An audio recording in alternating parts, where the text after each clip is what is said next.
I was really happy to both see and hear that they are announcing Beyond Good and Evil 2.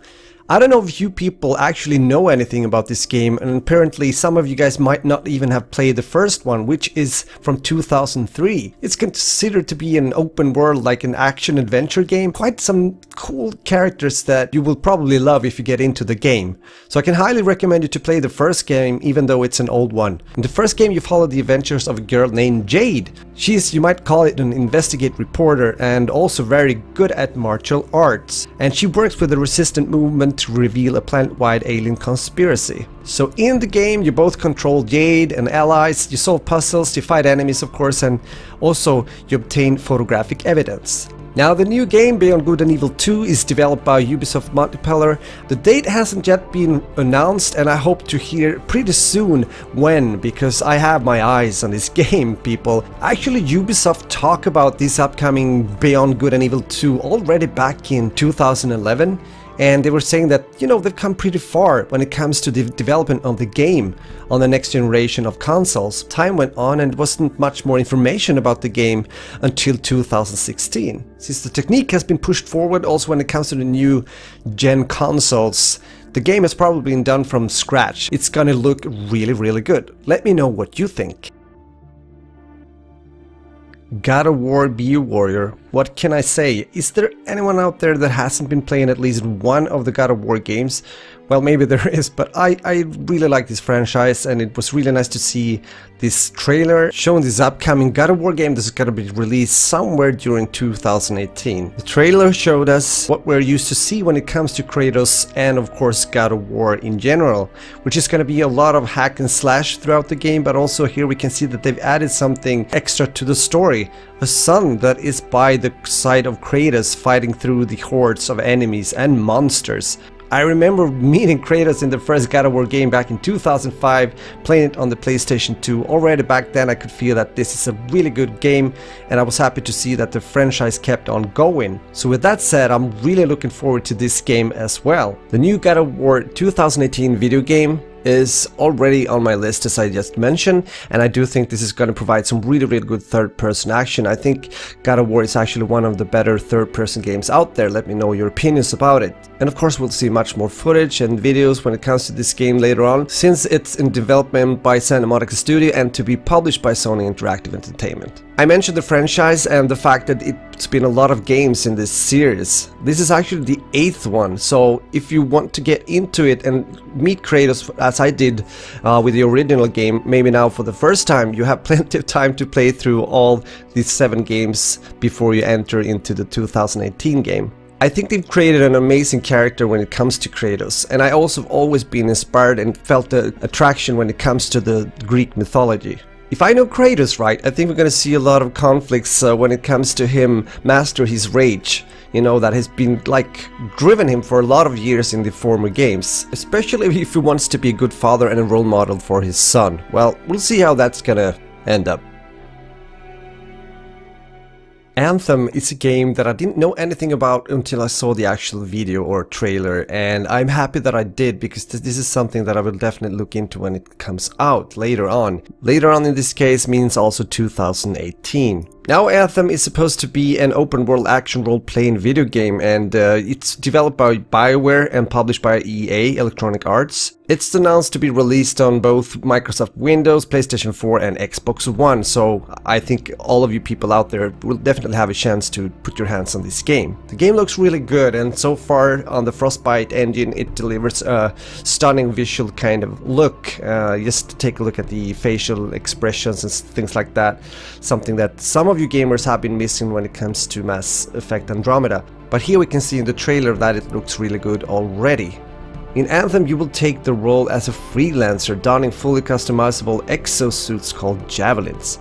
The developer says that these suits can be customized and will have various unique weapons and superhuman abilities. In this trailer I think we're seeing 2 classes of these Javelins. One is called Ranger, which is supposed to be like an all-round balanced javelin, and the other one, Colossus, which is larger and more heavily armored.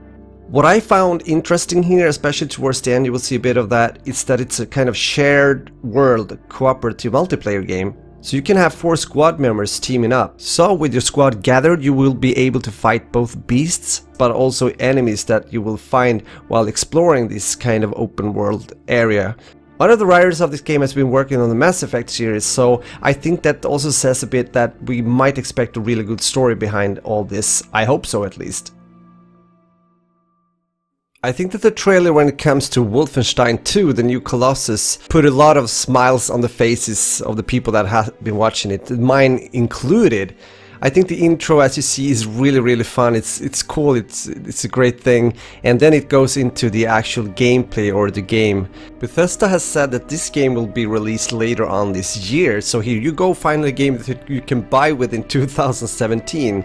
The exact date, if that is correct, should be on the 27th of October. According to Bethesda, this is supposed to be set in America in 1961.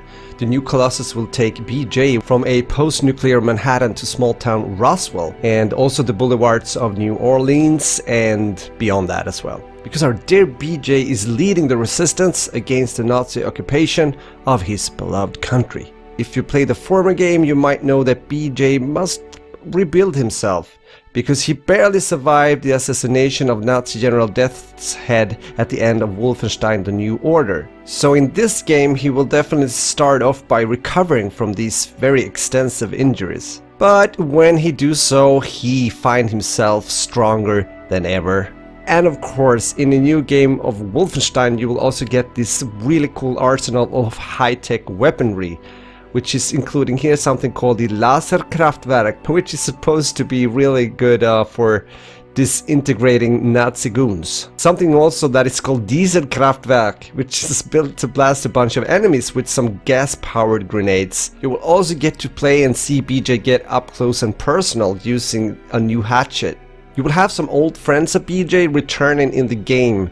Favorites like Caroline, Bombette, Seth, Max, Haas, Fergus, or Wyatt. And of course his now pregnant partner Anya. There's some new characters also called Horton and Grace. They will help BJs to take down the villainous Frau Engel and her Nazi army. And of course spark the Second American Revolution, and ensuring therefore that there's a future for the burgeoning Blazkowicz family. Last but not least, number 1 on my list indeed, is a game called A Way Out. A game that during E3 this year, 2017, already got, I think, 6 nominations. One of them is the best game. This game is being developed by a Swedish gaming studio called Hazelight and published by Electronic Arts. This is the second game that is directed by Josef Fares, and he did the amazing game that I really love to play that was released in 2013 called Brothers: A Tale of Two Sons. You will be able to play this game in either local or online split-screen co-op with no single-player mode. The game is currently at least scheduled for release on the PlayStation 4, Xbox One and Microsoft Windows in early 2018, and I can't wait. There's a lot of things that caught my attention when it comes to this game. We've just mentioned that you can control either Leo or Vincent, the two characters that meet up in this prison and decide to do a prison break together. A cool thing that has to be mentioned is of course that the story is told simultaneously, of course, but the progress may not be synchronized, meaning that it can result in one player being able to control their character and the other player is actually watching a cutscene. So again, the players need to cooperate with each other to make progress, and there's a lot of different ways to approach the situations in the game. For instance, during a prison escape scene, one player needs to distract the guard, while another player is on the search, you might say, to find a tool in order to aid their escape. So, ladies and gentlemen, that was my top 5 game list of E3 2017. Of course, there are and there have been other games that caught my attention, and probably you have your own favorites. First of all, let me know what you think about the games I have been highlighting here in my list, and of course also let me know what games you are looking forward to your top 5 list. This was 4 Splish Splash. Thanks a lot for watching. If you're new to my channel, don't forget to subscribe if you want to see more videos, gaming videos that is. Take care people, game on, bye bye.